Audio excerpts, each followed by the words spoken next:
All right, it is 3 o'clock. I am going to get us started. My name is Matt Rogatsky. I'm a policy analyst with the National Governors Association. And just a quick reminder, this webinar is being recorded and will be available on the NGA site afterwards. Slides will be available to all meeting participants. Today's webinar is part of NGA's work to assist governors, energy policy advisors, and other state folks on energy policy issues, and also lead by example work. NGA has a couple of learning networks on both of these topics, and so talking about lead by example fits nicely into some of the work that we're doing.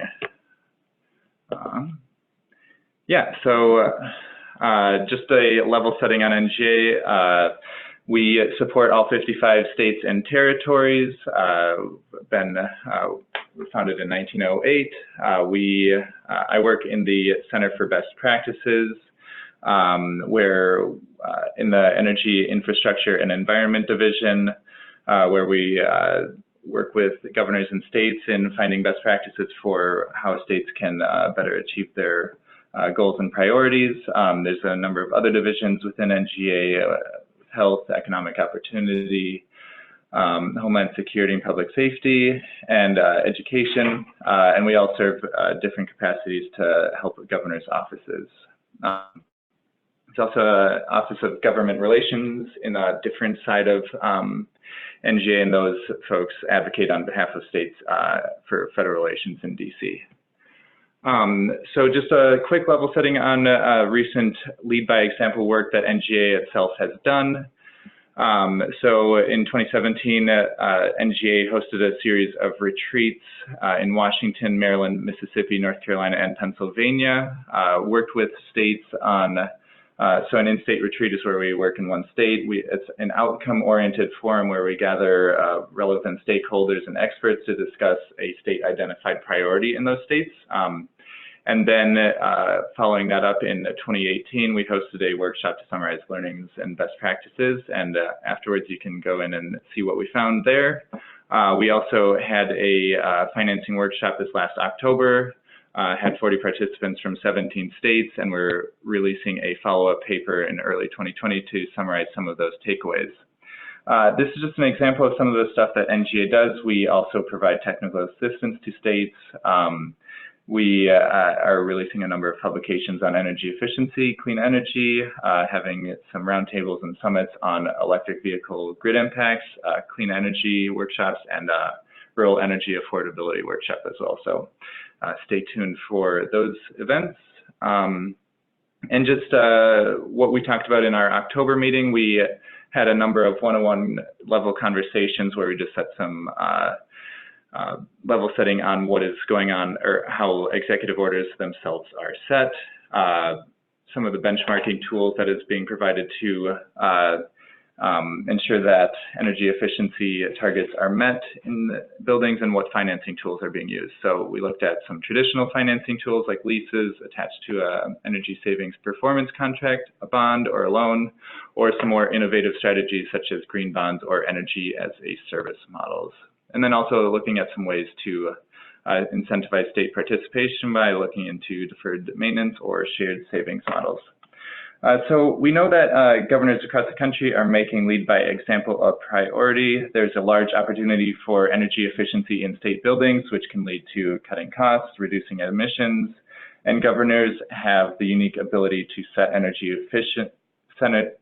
visions and coordinate state action. And the following states that we'll have on the webinar today will provide some examples of how this is happening in their states. So, I'm Matt Rogatsky with the National Governors Association. Pleased to have on the webinar David St. Jean, the Director of the Office of Energy Performance and Conservation at the Maryland Department of General Services, Nicole Lugley from the Office Director of Policy Planning and Program Development at Connecticut. Deep, long name there.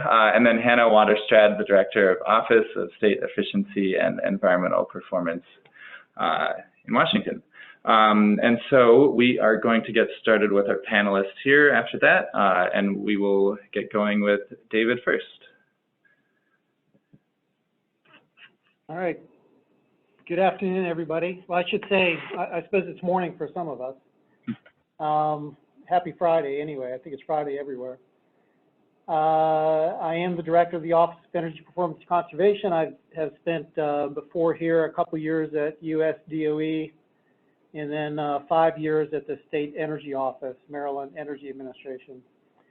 So I'm going to talk a little bit about the executive order that came out just this past summer from Governor Hogan, which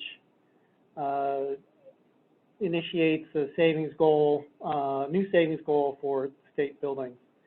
Go ahead and go to the next slide, please, Matt.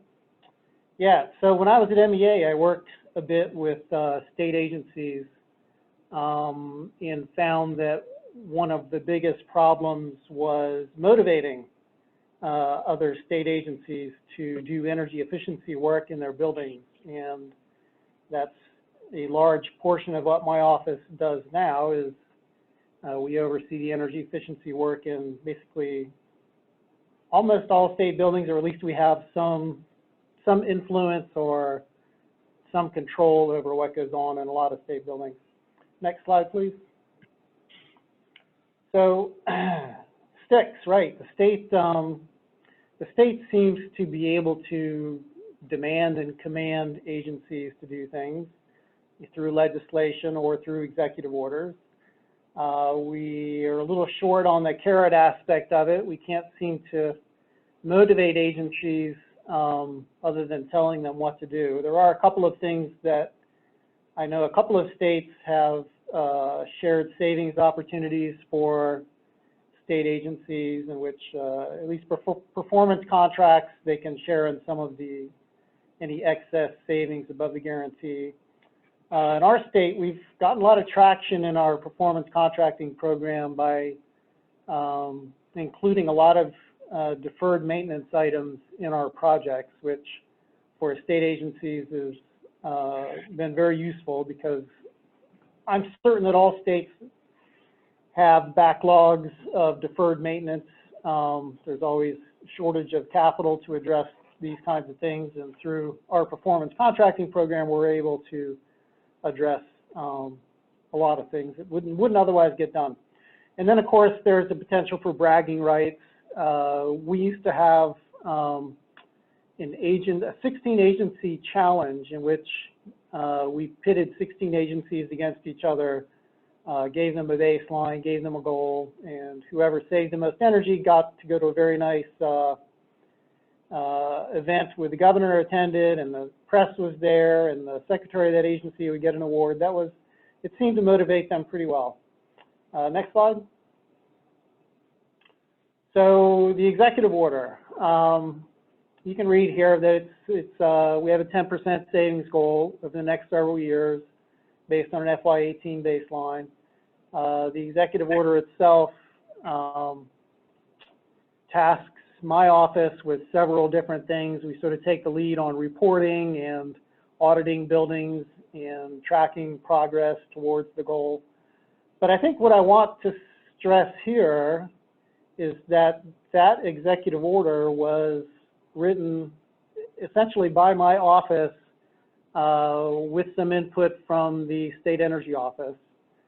And rather than waiting around for the administration to make it a priority, we thought, well, we think we can get some traction if we suggest to the administration that they should have a goal for saving energy in state buildings. It seems like a win-win proposition.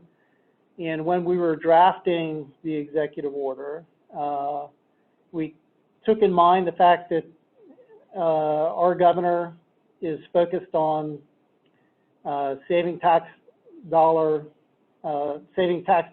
So we sort of focused on the money aspect of the savings. We mentioned environmental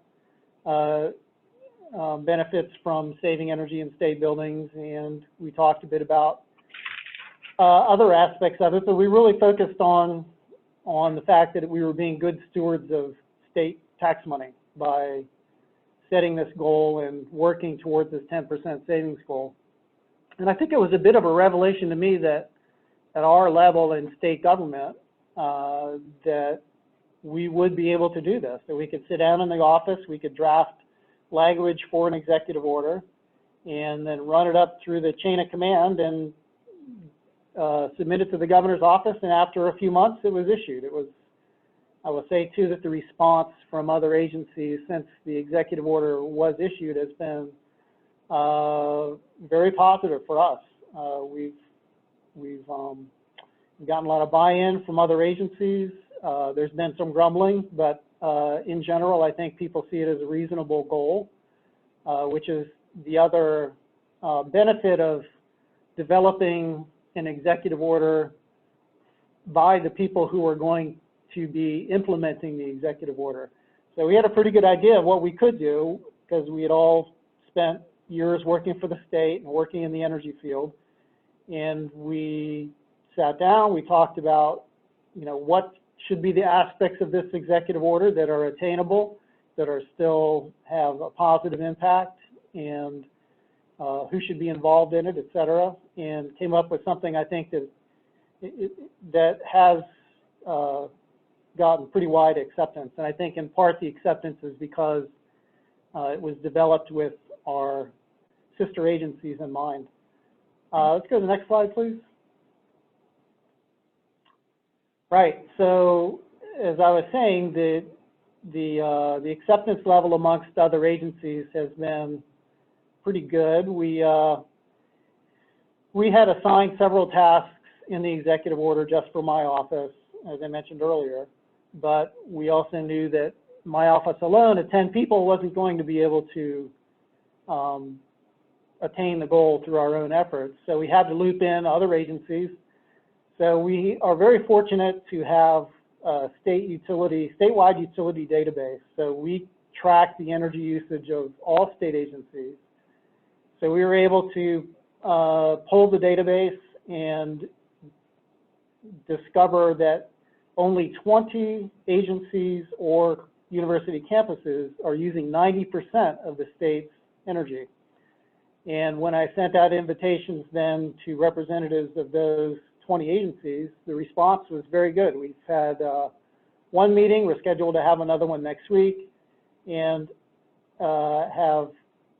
through these meetings, we're going to allow the agencies to, we've given them a placeholder in our annual report on our progress towards attaining the goal in the executive order. So each of these agencies will have an ability to tell their own story.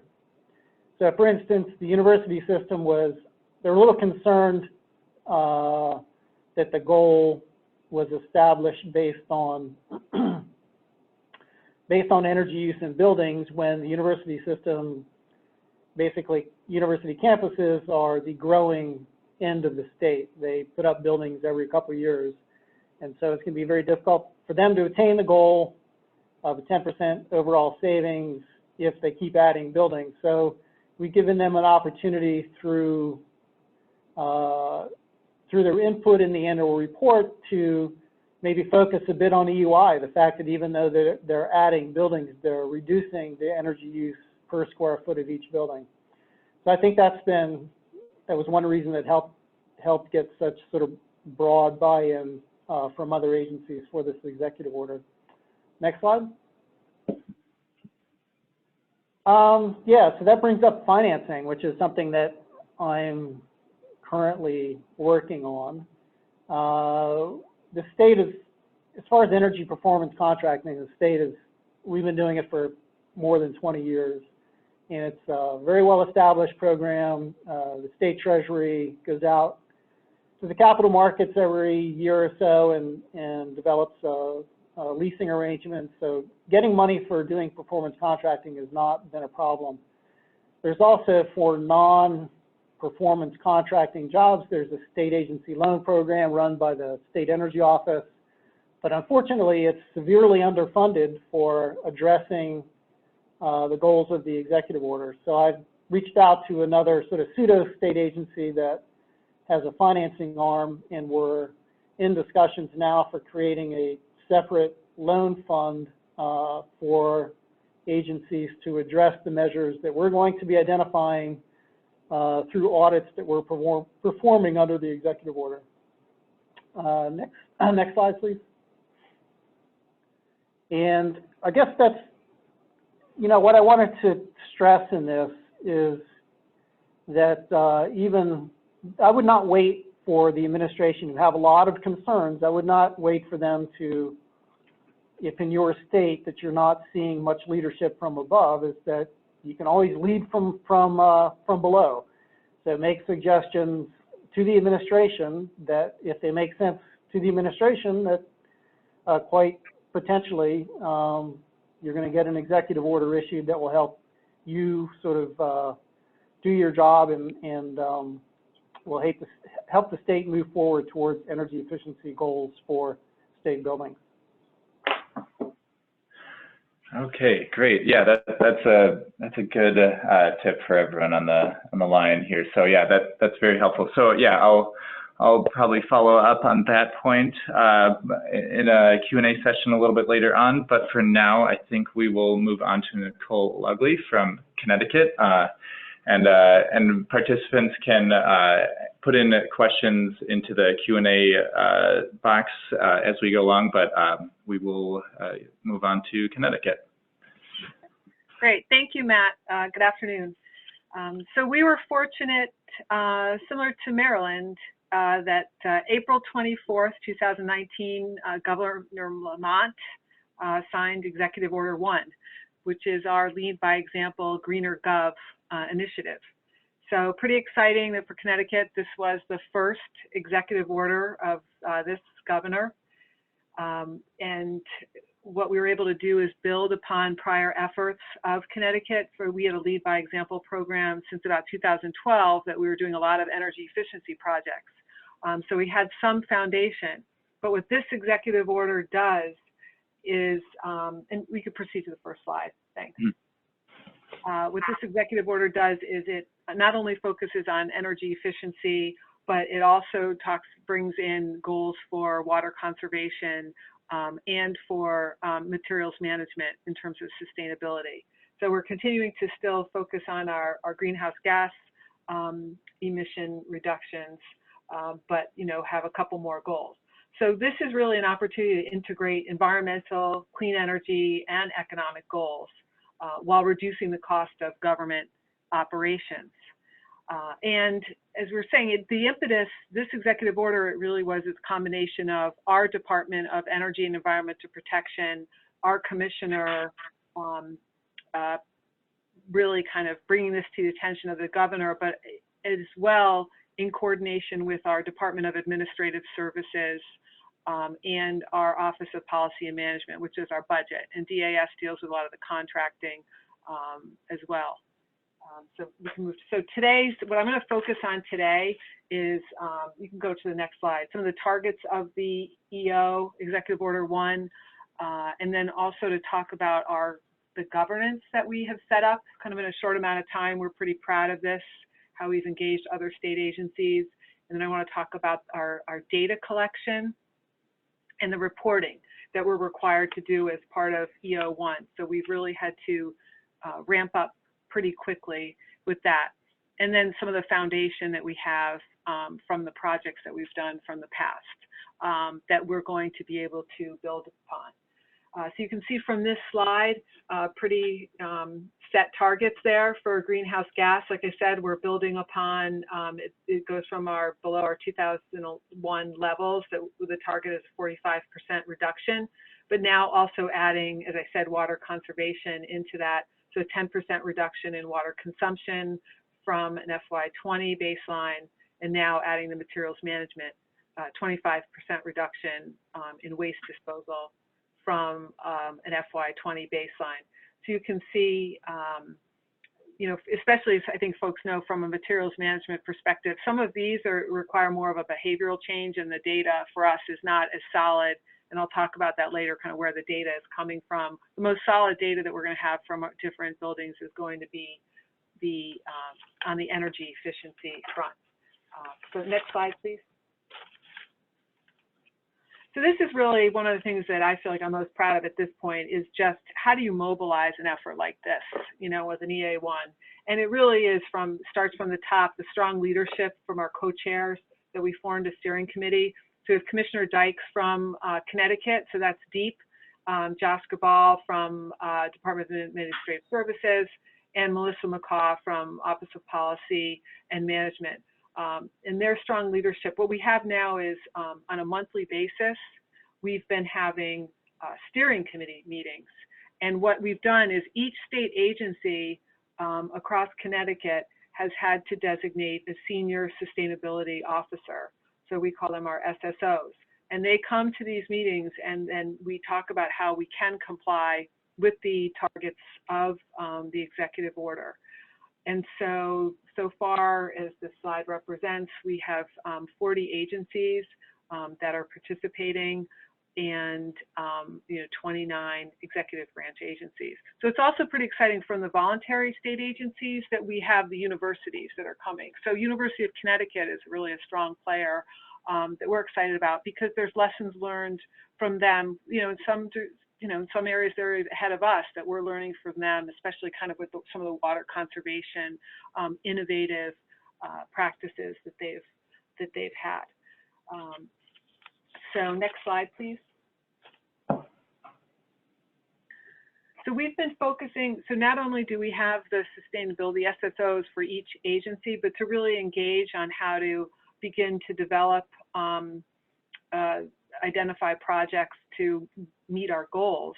We have project teams, and we've divided them into 5 impact teams and 4 system teams. And what this really is the impact teams are really the 4 system teams support the impact teams. And you can see from the slide, renewable energy, energy efficiency, sustainable materials management, the water, and then the transportation piece. So these teams are now looking at, for instance, for energy efficiency in terms of our, transportation, in terms of our EV fleets. We're looking at renewable energy, the solar, the opportunities on rooftops. For instance, we actually had a steering committee meeting this morning, and that renewable energy team actually reported out on that. And it's pretty exciting because they're focusing on Department of Corrections has some opportunities for solar on rooftops. DEEP has some that we're working on actually at our hatchery. And but in terms of kind of the process improvement piece, what's coming out of these teams, kind of the standardization, is they're even going to come up with a checklist. So for other state agencies, if you're thinking about putting solar, on rooftops, or if there's property, the land application. So what we want to do with these teams is come up with pilots and then have the opportunity to create kind of standard operating procedures. We're going to be pulling together kind of a greener gov handbook on that. So my background, I've done a lot of process improvement in our agency, so you can see I'm excited about that portion as well. How do you engage staff? We're going to give that. And so these other 4 system teams, really help with the reporting, the standardization, public engagement. How do we communicate, to other agencies and also to the outside, public. So as you can see, in a short amount of time, I think the cultural piece of this is really in terms of the governance. How do you engage not just the SSOs, but how do you spread it? Our membership on these teams is, it's broader than just the SSOs. We're bringing in different people. And what's exciting is, even though this is, as we say, started with kind of Department of Energy and Environmental Protection, and as I mentioned, OPM and DAS, by having these project teams, we're really engaging staff from other agencies, and that's what's so exciting. Like, I work on one of the teams, for instance, with the woman from judicial, like she's from the public defender's office, and it's just interesting. She's so excited to work on the sustainable materials management team and talk about how they're bringing composting, to their building. So, and then the relationship building across agencies, I can't, speak enough to that achievement. And so that's the part for all of you, is how to really, without that engagement, you're not going to be able to get any implementation and, meet your goals. So next slide, please. But this is really the heavy stuff. This is the data collection part. And I have to say, from our what we've done is we have this energy cap. It's an opportunity, like a computer program, a database, in terms of that the invoices that we get from the utilities, from our different buildings, they can go into this energy cap. And that really has been the focus since April, well, even before that, but really since the executive order to gather this FY19 greenhouse gas baseline. So as you can see in our Energy Policy Bureau, we have energy cap liaisons. There's 4 of them. Actually, I have to say, Ryan Ensing, he's sitting right here with me today. So he's one of the research analysts from Energy that is available as a resource for the state agencies to contact when they have questions and they're trying to get this information in. So you can see energy cap is the utility bills, and it's the vehicle fuel use information as well. And through energy cap, we are able to get some of the water information in there, the water conservation, and some of the private well system information. But so water, so beyond energy cap, that's really the challenge for us in terms of being creative on other water conservation, how we're going to get some of that data. And we're working on that. So for instance, for waste, for materials management, we have sent out a survey that we're going to have different state agencies fill out to get a baseline on some of some of their practices for disposal. And then also, kind of as a methodology, this compactor data just from select office buildings that we can use as a means to be an indicator. So these areas, it's a little grayer when you kind of get out of the hardcore electric utility bills. And I think everybody's going to be, figuring that out. And I think it's just something we'll all work on together. Next slide, please.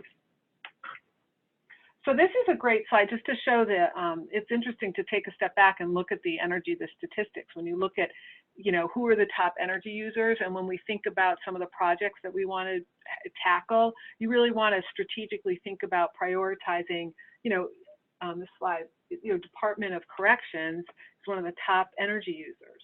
And then you can see, as you can imagine, Department of Transportation is another top energy user. So when we talk about some of the inroads we can make, having a great relationship and working with those agencies is very important, as all agencies are. But if you want to kind of get the biggest bang for your buck in terms of cost savings with energy, I think that's a good way for us to, that's how we're looking strategically at that. Next slide, please. So these next few slides I want to share with you are really focusing on our the reporting that we're doing, because there are these targets set from the executive order. So first of all, we came up with this. This is available on our website now, accounting and reporting guideline, which we want to be clear about kind of the consistency and the quality of the data across the different agencies and help them as they're making decisions so they're consistent in how they're gathering the data and how they're scoping the project. Next slide, please. So this is really the heart of what we're in the process of at our steering committee meeting this morning. We were talking to everybody about that. We have plans due mid-February. We already have our first plan. Each agency is going to be able to have their own producing a sustainability performance plan. So we've done a lot of work up front with having kind of parts of the report. It's all standardized for each agency that are already filled out with the energy cap data, but then there's other parts that they need to fill out as well. But this plan, it's not just that it's going to be reporting to the governor and to the public, but we really want it to be a tool for commissioners to be able to look at and assess their agency's progress, and for the the sustainability officer for each agency to have a conversation with their commissioner about, how are things going, how can we make adjustments, and then, like we said, it's a way to report to the public. And then the next report on the next slide, please, is, we'll be able to kind of roll up that, we have to kind of roll up that report and have an overarching progress report that is due to the governor, and that's due February 1st, 2020. So with the holidays coming, we're still in the thick of this reporting piece. Next slide, please. And then one of the exciting things with Energy Cap is it does have the capability to produce data that we will be able to get some dashboards that everybody likes to really look at the metrics. And so we're going to be trying to play around with that and see what we can do so that each agency can be proud of what we're doing. So I appreciated Maryland. I like that idea where you're talking about that competitive, like how you incentivize between different state agencies, and you've made me think about that too. And I'm wondering with some of these dashboards if that's how people may get a little competitive when they see how people's dashboards look. So maybe we can think about some rewards for them through that. Thank you. Okay, next slide. Just in closing, I was going to finish out, just kind of to highlight the types of projects we've done in the past, like I said, when we were focused on energy efficiency, and we're continuing to build on those. So Department of Administrative Services, when they moved into a new building, so they really get it, what can be accomplished here in terms of the cost savings. We've said here this is per year, $253,000. And this was by, they had these mechanical renovations in this building, a lot of it focused on lighting. There was a rooftop cooling tower, some water improvements that were made as well. But as we can see, it's just, these are the things that we're building on. And that's what you want when you're doing an initiative like this, is to have, if you can showcase some of the accomplishments early on. So now to sort of have this as a flagship, a showcase, it does motivate other people of things that they can do in the future. And one of the things we also have going on in Connecticut is we have other state buildings that are kind of just being renovated. And as we move into them, we're really trying to take the opportunity to have the recycling, have the composting, have that set up right from the start, as opposed to, it's hard, going backwards. But if we have a new building that we're moving into that's being renovated, we really want to do that right away. Next slide, please. So Department of Corrections, as I talked about before, one of our biggest energy users. They were at the forefront early on working with us even before the executive order. And so we were able to replace outdated rooftops, HVAC units. And that's really had a big payback for our agency. As we're saying here, the number is $143,000, per year in cost savings. Next slide, please.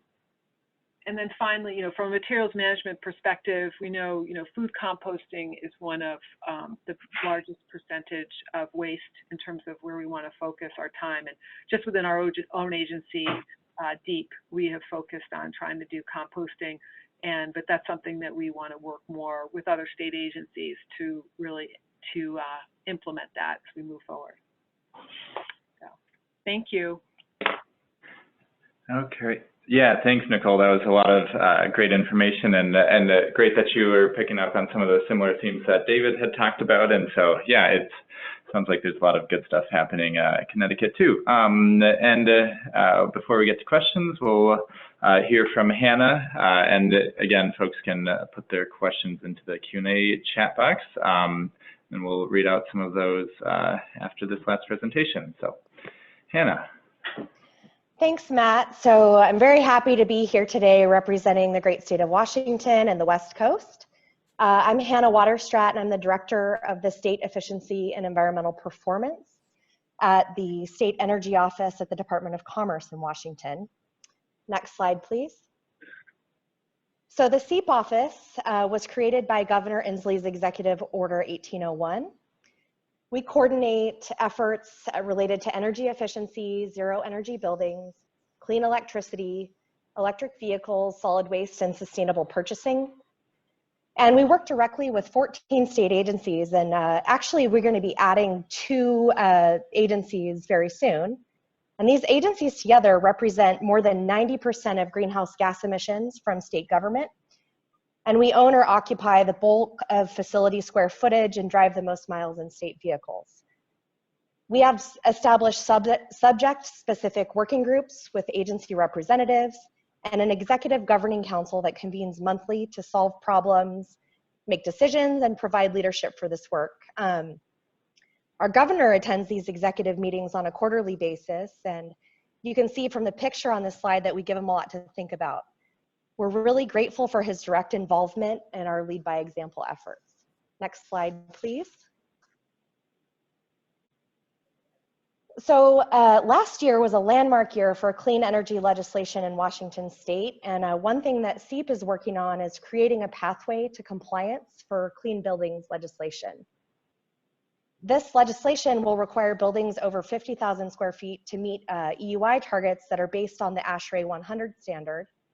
And for just our SEEP agencies, we own more than 72 buildings and 9 million square feet. And that doesn't include higher ed institutions. So there's definitely some work for us there. We do have some challenges with these buildings. Many are on campuses and aren't individually metered or benchmarked properly, and only a handful have done energy audits or identified and funded energy efficiency projects. So what we're working on right now is to coordinate a budget proposal for our 21-23 biennium that will include funding for metering, audits, and project development and execution. You know, we know this will be a big lift, but I think the silver lining here is that we can use this to examine how our facility planning and budget process supports or doesn't support energy savings and greenhouse gas emissions reductions, and kind of work to adjust that to support the work that we're doing. Next slide, please.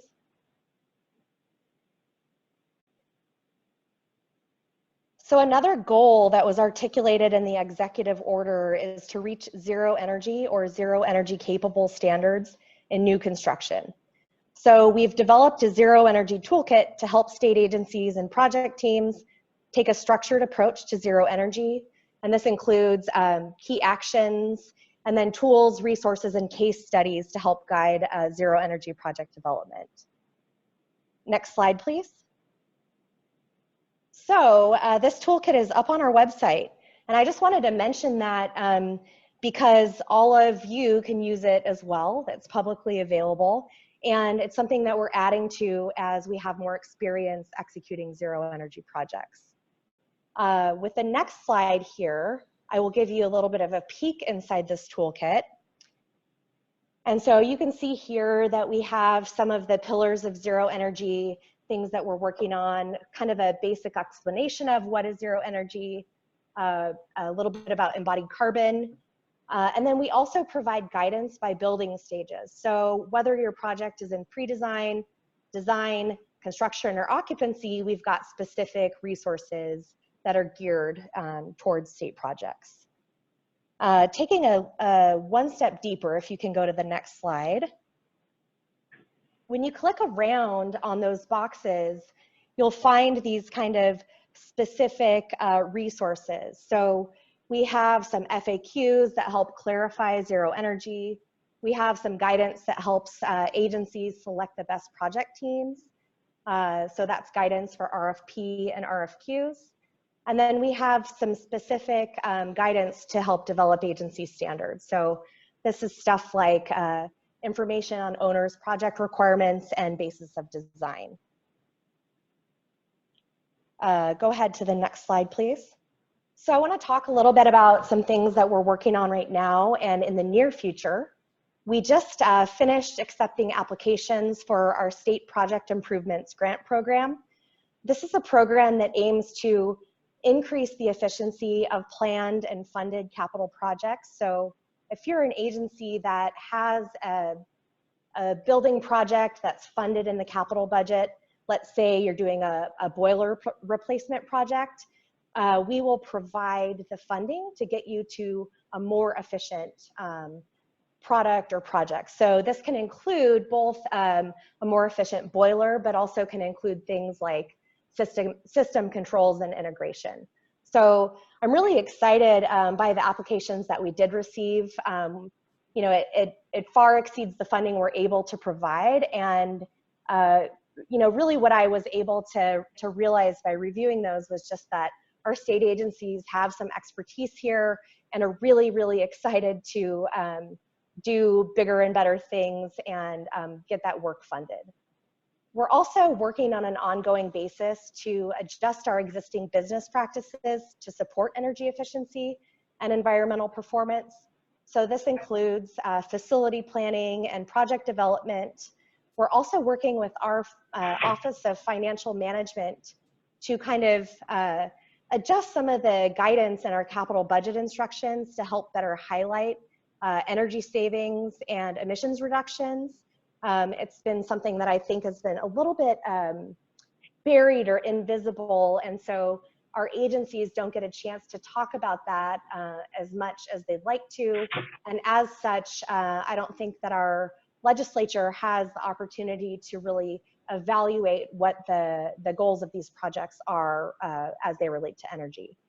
So we're also continuing to explore different types of financing strategies that might help us better fund projects. And then, you know, interestingly enough, I mentioned that last year was a landmark year for clean energy legislation, and we're heading into a short legislative session this year, but we've already got some pretty exciting things kind of going on. And one of those things is related to our state agency greenhouse gas reporting program. We've been reporting on our emissions and required to do that by law for more than a decade. And this bill is going to both reset those state agency targets to better align with current science and the Paris Accord. And also, it's going to change a little bit of the reporting process. So in the past, agencies reported their emissions to our Department of Ecology, who provided that report to the legislature. And it kind of happened in the background. So there wasn't a lot of engagement from agency executives or agency directors. And the reports only asked agencies to report on projects that they had already completed, which would mitigate their emissions. So what we're changing about that is asking agencies both what their long-term priorities for emissions reductions are, so kind of telling us the pathway, how they think they're going to meet those targets, and then identifying specific actions over the next 8 years or so that they could take to make a dent in their emissions profile. So this is really going to help the legislature understand what our priorities and recommendations are, and strengthen the link between that emissions reporting and decision making in our state. And then another thing that's going to be coming up this year is legislation related to embodied carbon. So this is often called Buy Clean. It's similar to something that California has done over the last couple of years. And this is important to us because it's sort of a source of emissions that's pretty big, but we don't always think about in the same way that we think about energy consumptions. So I'm excited to be attending a stakeholder meeting for this legislation in the next couple of weeks. And I've been told that bill language is forthcoming. I'm really excited to see what's in there. I know that there will be some degree of reporting required, kind of driving agencies towards tools that will help them measure the embodied carbon in building materials, and really interested to see what impact this has on, transforming the market for, more environmentally friendly concrete products and the like. So to get ahead of this, we've already conducted a few trainings on embodied carbon, wanting to help bring our agencies and our project managers, both at the state and in higher ed institutions, along with this, so that making that transition is a little bit easier. Next slide, please. So I think that's all I've got. Excited to see if we can have a little bit of time for discussion here, and thanks so much for the opportunity. Yeah, great. Thanks, Hannah. That was a lot of good stuff. Looking forward to what happens in the next legislative session too there. It sounds like between Buy Clean and the greenhouse gas reporting, that there's a lot of big opportunities there for your state. But yeah, so just a couple questions off the top here. So I was hearing how a common theme among your states, how your agencies themselves are coming up with recommendations for the governor itself. David described that as leading from below and making suggestions to the administration. So I just want to hear just a little bit about how receptive the governor in your states was to listening to those recommendations and just how that process was. So I know David and Nicole mentioned that, and Hannah, not sure how that might have played a role in your state, but just curious to hear a little bit on that process. I can jump in. So, you know, the governor has been really supportive of this work, and the greenhouse gas emissions legislation that I mentioned, that's actually going to be governor request legislation. And what's really exciting is just this week, we've been going back and forth with folks in the governor's office, legislative staff, and staff at other agencies. So we have like a direct line to contribute language to that bill. And it's pretty exciting kind of seeing this come together. And, you know, the governor is excited to kind of announce his priorities. I've already seen some you know, folks in like the environmental advocacy space getting excited about this work. And, you know, just really, it's a great opportunity for me personally and for our office to kind of get a toehold in this work and really kind of see the fruition of our efforts coming together, you know, in actual legislation that I hope will become law. Great, great. Other thoughts on how governors are being receptive to this?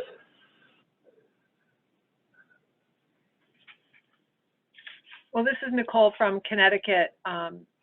Absolutely. I mean, I think the fact that Governor Lamont, that he chose this to be the topic for his first executive order in Connecticut is really telling of how important it is, like I said, to lead by example. So if state agencies, if we're really supposed to be encouraging other people to focus on reduction in greenhouse gas emissions, and that we need to really be the role models.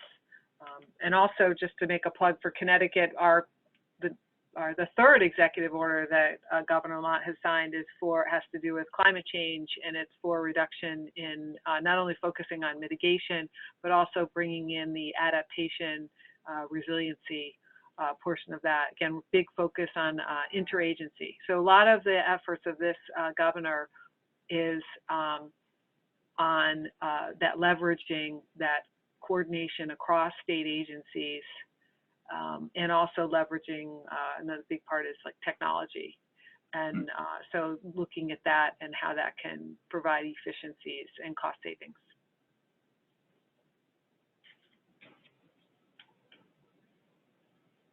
And David, just with your leading from below comments you made earlier, what did that process look like in your state, or how is the governor's office receptive to that? Sure. I'll rephrase it. I'll say leading from the middle. Okay. So when I got here almost ago, as I said, I had experience working with state agencies when I was at the State Energy Office, but in taking the role of the director here, I knew that the responsibilities were far greater as far as finding a way to motivate agencies to reduce their energy use. I guess is that in a nutshell. So when I got here, I spoke to the secretary of this agency. I said I was very interested in getting some buy-in from the current administration as far as updating our goals. We had some old legislative goals that really expired in 2010. So I wanted to create a new goal, have the governor issue an executive order. He thought that was a great idea. We then met with the State Energy Office. They were supportive. So at that point in my office, a few of us got together and started drafting the executive order. And as we worked on it, we created a shared document with the State Energy Office, and we got their input as well. It took a couple months, and at the end of that time, we sent it up to the governor. And then we received several questions from the governor's staff about basically just to make sure that we could actually do this, that we could comply with it. And the answers were all yes. Since we had designed it, we were pretty certain that we could comply with it. Since it has been issued, I've met with the governor's chief of staff, who is very interested in making certain that the goal is successful. So, you know, it's sort of a work in progress. Energy efficiency was not, I think, a priority of this administration, so it was very heartening to see them accept this goal and to issue the executive order. And as we work together towards making these buildings more efficient, I think it's going to be a good partnership. Great, great. Just looking into some questions that came up. So we had a question, is anyone performing building tune-ups or retuning optimization of existing HVAC systems or building automations across your building fleets? I think, David, you might have answered this, but do you want to just talk a little bit about that process? Yeah, so that was the other thing. When I got here, there was a little bit of money left in our budget, and I thought, well, you know, I read so much about retuning and retrocommissioning and commissioning, and I thought, you know, we always talk about that as being a low cost, no cost way to achieve some energy savings. So I hired a couple of commissioning firms. We went through the list of state buildings. We chose buildings that were individually metered so we could get an idea of the baseline and also track any progress. These two commissioning firms went out and looked at those 6 buildings, and they were all district courthouses. And of the 6 buildings, they only found one that was really a good candidate, and that was sort of a marginally good candidate. And I think in large part what we all learned from that is that if you're going to recommission or retrocommission a building, it has to be in a reasonably good shape to begin with.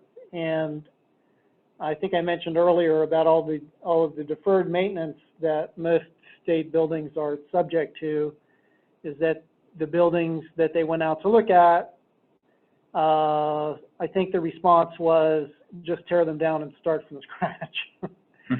But the one that they found that they did think that retrocommissioning was a good candidate for retrocommissioning was a building that was only 6 years old, which we looked at and realized that it had the highest EUI of all of the courthouses, even though it was the newest.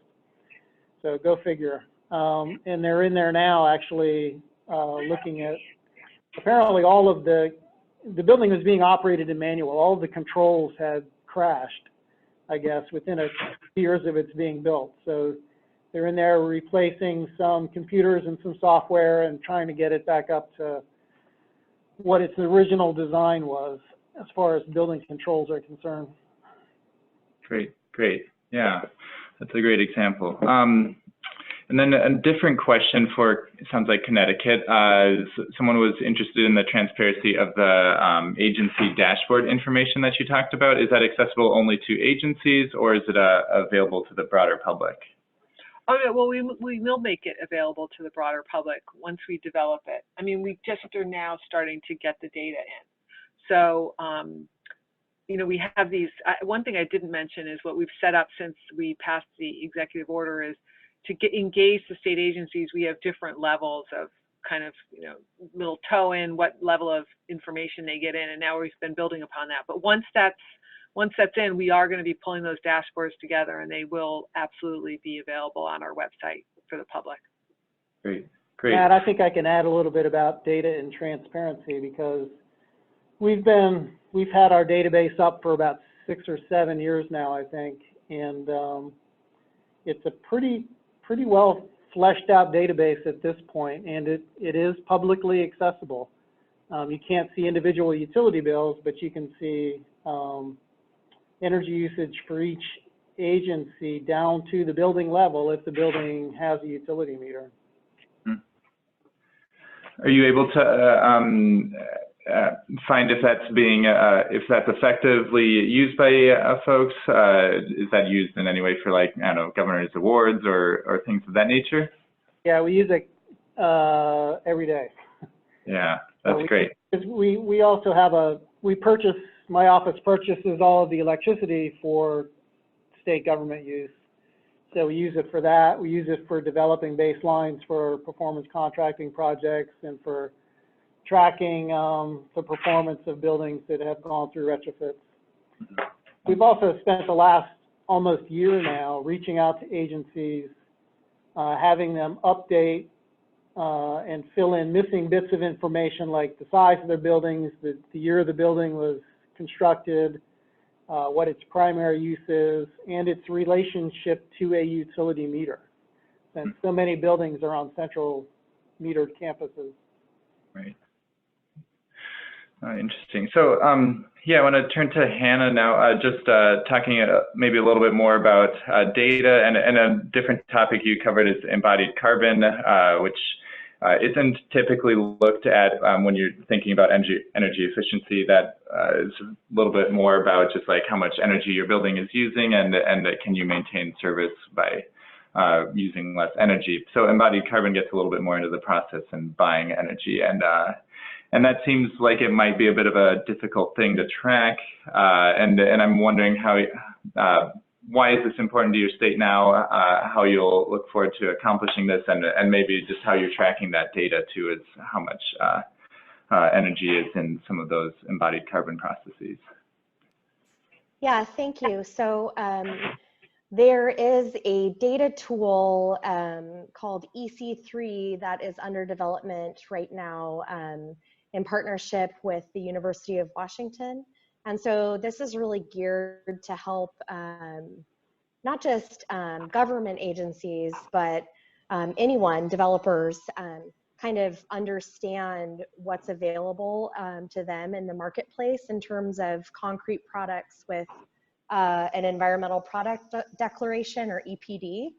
And we have one state building that was completed, gosh, a couple of years ago now, which it was kind of a lucky partnership between you know, state government and the developer of this building to kind of really assess embodied carbon as they were moving through that project. And I think just over the time that they went from like pre-design through construction, the number of environmental product declarations, which is like a carbon nutrition label for concrete products, you know, it grew from just having a couple available to having, you know, I don't know the exact number, but, you know, like at least 10 available in the state. So, you know, the market's really shifting right now. And I think that this tool that UW is working on and we will likely be using to measure is going to be really helpful in us tracking our performance with this going forward.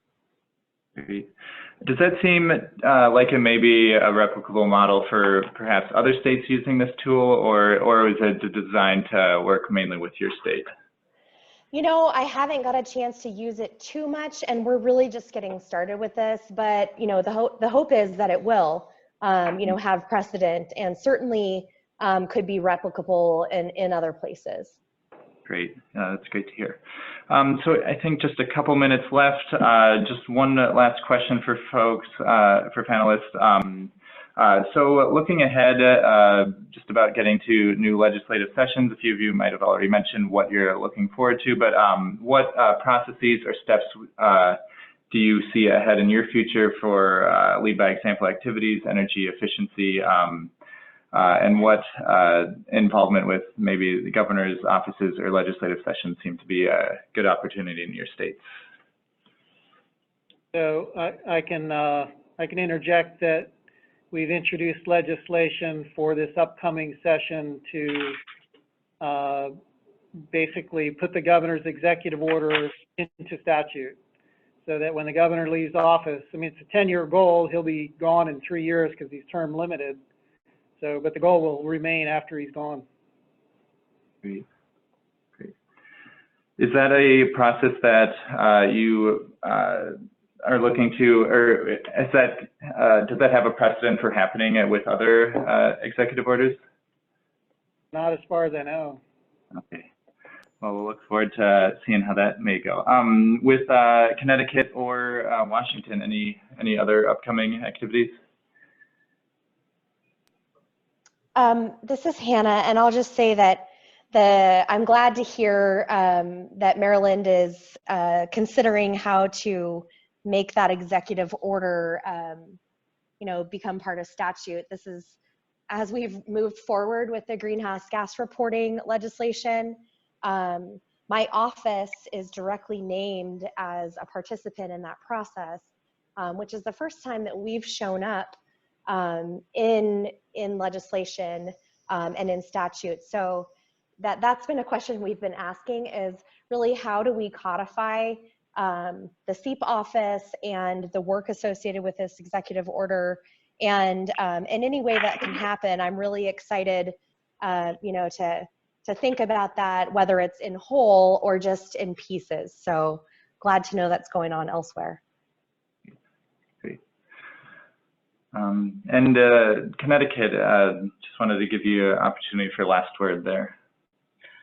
Well, I think for us, the executive order, for now, since it was only just passed in April, we'll kind of keep chugging along on that. I mean, for this legislative session, we have some proposal we are going to be looking for in terms of potentially our climate change mitigation, so fine tuning our greenhouse gas goals. So in that sense, it does relate. This is broader than just state agencies, but it would relate to the executive order. Right. Great. Okay, we have reached our hour. I just wanted to say thanks again to the panelists. That was a really good hour of conversation, discussion, and I know I learned a lot. I hope our participants online learned a lot. We will again be posting the webinar and our slides to our website, and I will let folks out for the Friday and hope everyone has a good weekend. Thank you. Thank you. All right, thanks so much. Thanks for inviting us. Great, of course. Yep, thank you. Bye. She probably didn't meet me.